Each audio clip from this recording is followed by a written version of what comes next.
Before the development of children's advocacy centers, a child who had suffered abuse had to walk through many steps to deal with the process of reporting the abuse and bringing the perpetrator to justice. The child would first face a police interview in which she would tell her story.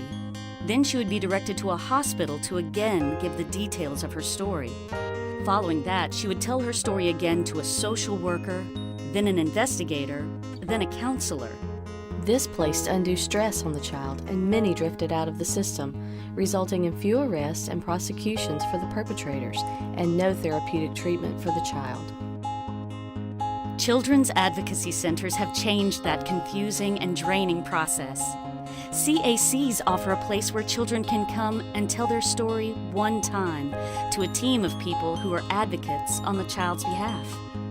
The CAC brings together a multidisciplinary team, including law enforcement, child protective services, medical professionals, and others, who work together to protect the child and prosecute the victimizer. CACs are a place where a child's voice is heard, and each child's care is the heartbeat of our organization. Funding is vital to the existence of the Children's Advocacy Centers. Without community and state support, we would not be able to serve children around the state. Currently, we are providing services to children from 82% of the counties in Mississippi. The Sally Kate Winters CAC covers Clay, Lowndes, and Oktibbeha counties. We are located in West Point, which is kind of centralized to the Golden Triangle area. And we work with law enforcement, DHS, mental health, and the medical communities in those three communities in order to provide services for kids who are victims of child abuse.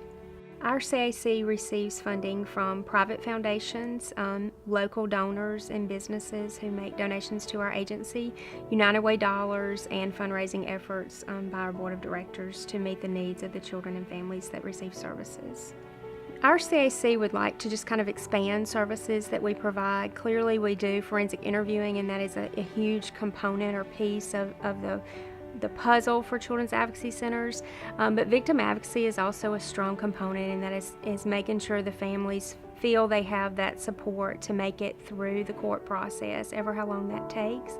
We also, want to make sure that we are offering parenting materials for them, child abuse prevention outreach within the communities that we are served to hopefully prevent or eliminate some of the crimes committed against children.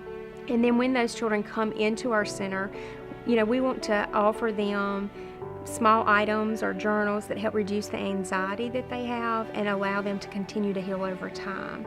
And so we would use additional funding for those types of services and activities to promote healing for the families.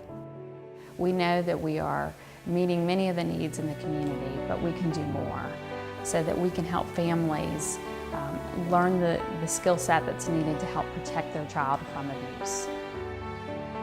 The Darkness to Light training is a national model for communities to actually promote the prevention of child abuse and neglect.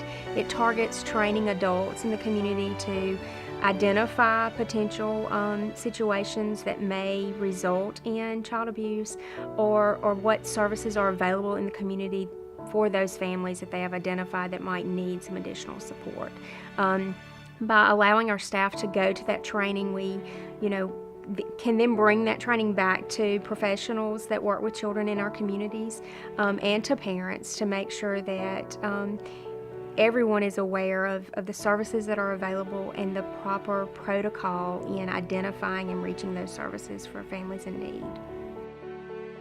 Training for children's advocacy centers is extremely important in making sure that our staff are well trained in the different models, that our multidisciplinary task force team members continually to have training on forensic interviewing and victim advocacy, and ways to work with families and keep families engaged throughout that process of prosecution of child abuse crimes, and making sure that their children receive the mental health